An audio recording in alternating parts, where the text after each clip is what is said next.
In today's video, I'm going to teach you how to set up audio monitoring in OBS Studio. Audio monitoring lets you hear exactly what your audience would hear, so you can catch issues like low volume, clipping, or echo before they ruin a stream or recording.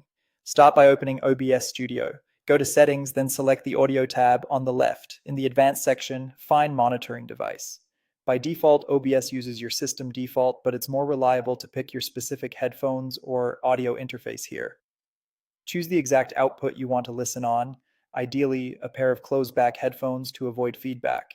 If you select speakers, your microphone can pick up the monitored sound and create an echo loop, so headphones are strongly recommended.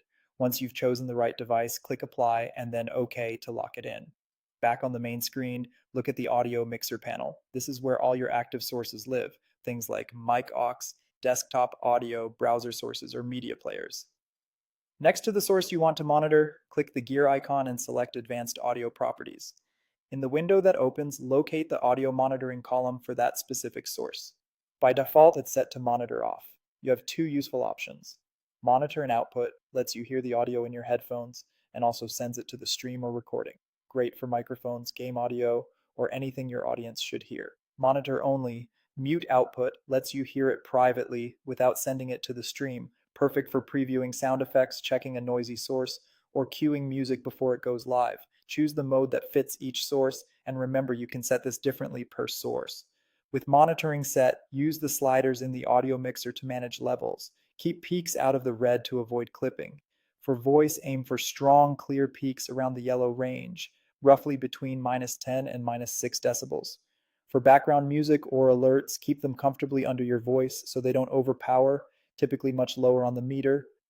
If something's too hot, pull the fader down. If it's too quiet, raise it carefully and recheck. A few quick tips.